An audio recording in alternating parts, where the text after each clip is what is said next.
Hi. You might be wondering why I'm wearing sunglasses. Well, coming to college is an adjustment, but that's saying the least. So much is changing, and you have to be on top of all of it. One of the biggest surprises for new college students is group projects. High school group projects and college group projects are completely different. Maybe because of the weight it has on your grade, or it might be frustrating because it has so many different factors, like flashlights and lamps. So I'm a freshman here at ASU studying psychology and neuroscience. And so far I've been a part of a good amount of group projects. I want to say 5, some of them being just presentations and some of them big, like 15-page essays. For me, the hardest part of group projects, I guess, is like my communication. Is I don't want to be perceived as bossy or, I don't know, Our friend here is referring to one of the biggest parts that makes groups function, and that breaks down to the responsibilities of each group member. Recently, I was a part of a big group project of about 10 people, and it was really difficult to communicate and really have an even split of work, but everybody kind of contributed when they needed to.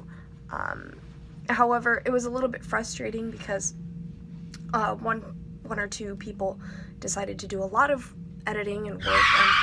Our friend seems to have a problem with a couple of manipulative group members.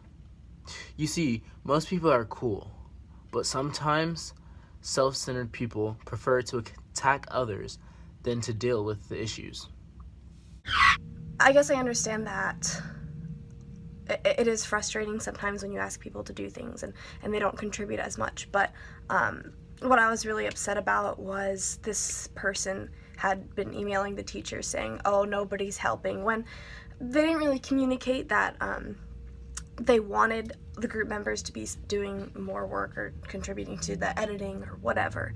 And I was really upset because I did do like a good amount of work, but I felt like I would be included. Well, I was really upset because they ended up writing in our presentation, I was really upset because they ended up writing in our essay that only these people worked on the project this much, including my name, but it felt like... Yeah, manipulative indeed.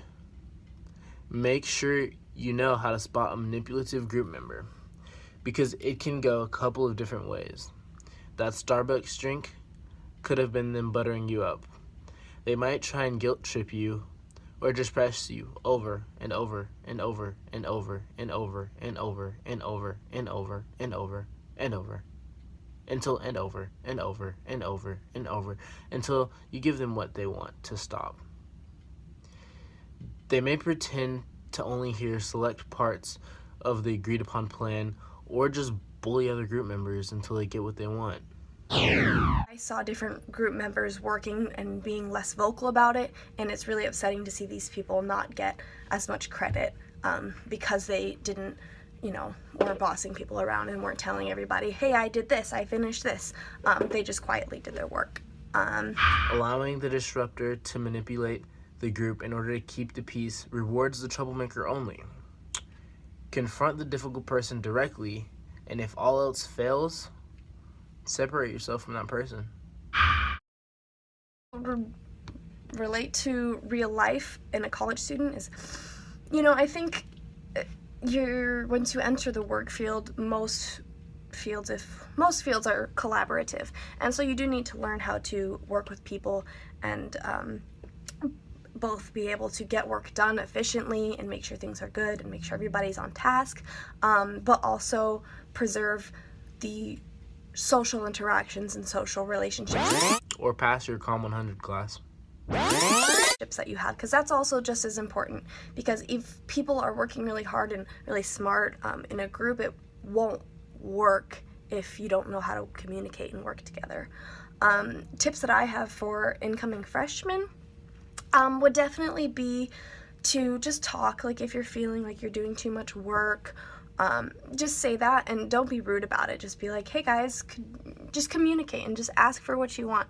And then if, after you fully expressed yourself. In the end, words are power.